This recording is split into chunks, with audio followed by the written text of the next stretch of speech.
છોટાઉદેપુર જાગૃત નાગરિકોનો સ્થાનિક વીજ કચેરીએ હલ્લાબોલ।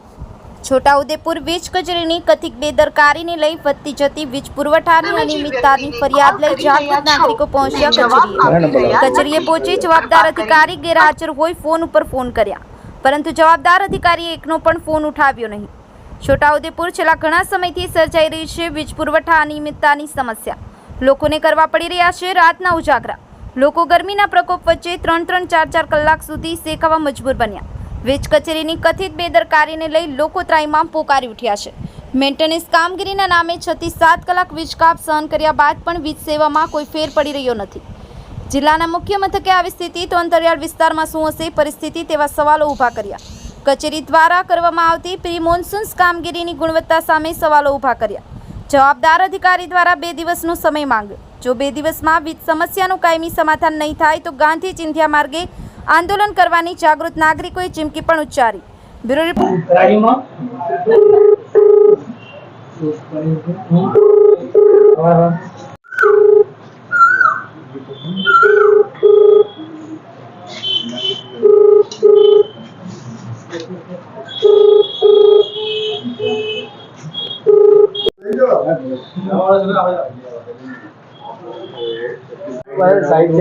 बराबर तो तमे कॉल करो तमारो कॉल उठावशे के नहीं हमारो कॉल नहीं તમે કોલ કરો બધા રજૂઆત કરવા આવ્યા છે એમ કહો। અરે મીટિંગ નથી અમે હા जानकारी નથી જોતી તમે ખાલી કોલ કરો ને એવું કહો કે અહીંયા આયા છે મેડમ ને ખાલી એટલું કહો ને તમે એટલું ના કરી શકો। એમને ખબર પડી બધું ટોળું ઊભું છે એટલે હટી ગયા અહીંયાથી। આ સીધી વાત તમને કહું। અને જ્યારે ફોન કરીએ છે ક્યારેક વરસાદનો છાંટો પડે એટલે બંધ કરી દેવાનું। અરે એવું કોનો કાયદો છે? અરે સાહેબ આ તો હમણાં લાઈટ જાય હવે તમે 2 દિવસ તમને હાથ જોડીએ। અમારા નાના છોકરા છે એટલા માટે અમે હેરાન થઈએ છીએ। નાના છોકરા હેરાન થાય છે તો બીજું તમને નહીં અમે હેરાન કરતા એમ। તમે કોને ખાલી 2 દિવસ આપો। 2 દિવસમાં તમને મેં 2 દિવસ આપું છું તો ત્રીજો દિવસ મેં નહીં જોવા દઉં। બરાબર છે? હા આ મીડિયાવાળા સામે જ છે। અમે ધરણા કરીશું મેડમ, બીજું કઈ નહીં કરીએ। અમારથી બીજું કાયદાના દ્રષ્ટિએ અમે જે કરી શકશું અમે ગાંધી ચિંધ્યા માર્ગે જઈશું। અમારાથી બીજું તો કઈ તમારાથી વિરોધમાં નહીં પડે, હું મારે ખાલી 2 દિવસ આપો। બરાબર છે સારું। અમારું બધાનું કહેવાનું એવું હતું કે રવિવારે તમે બંધ કરીને એના પછી આ 5 દિવસ થયા। 5 દિવસ રોજ લાઈટો જાય છે, રાત્રે તો ખાસ જાય ને 6 10 વખત જાય। હા એ બરાબર છે, ઇશ્યુ છે હું સમજુ છું, પણ મારે 2 દિવસ આપો તમે મેન્ટેનન્સ ચાલો આગળ રાત્રે ના જાય એવું કરજો। આજે રાત્રે જાય તો જોઈ લેજો, કાલે રાત્રે નહીં જાય। કાલે મેચ છે।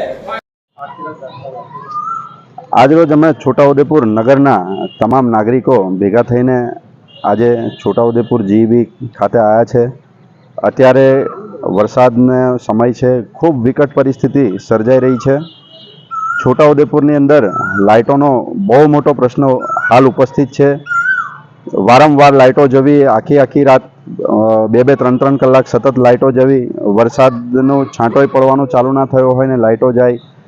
નાયબ ઇજનેર કે જે મુખ્ય જવાબદાર અધિકારી છે તેઓ પણ અમારા આગેવાનોના કે કોઈ સામાન્ય નાગરિકોના પણ ફોન રિસીવ કરતા નથી અને આની વારંવાર રજૂઆત કરવા છતાં બી કોઈ આનો નિકાલ નિવડો આવતો નથી। અમે છોટાઉદેપુર જિલ્લાના વડા મથકમાં રહીએ છીએ, પણ તોય અમને એવું ફીલ થાય છે કે અમે કોઈક અંતરિયાળ વિસ્તારની અંદર હાવ પછાત વિસ્તારની અંદર રહેતા હોય એવું અમને લાગી રહ્યું છે।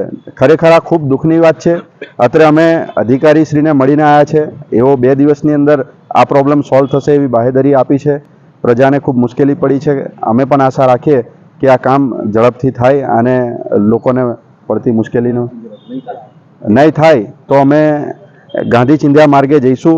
આગળનું અમે આંદોલન કરવાનું થાય તો તે પણ કરીશું અને તાળાબંધી કરવાનું થાય તો તે પણ કરીશું। અમને જે પણ જો સારો પ્રત્યુત્તર નહીં મળે કે આનો નિકાલ નહીં થાય તો અમે એનાથી પછી આગળ ગાંધી ચિંધ્યા માર્ગે જઈશું।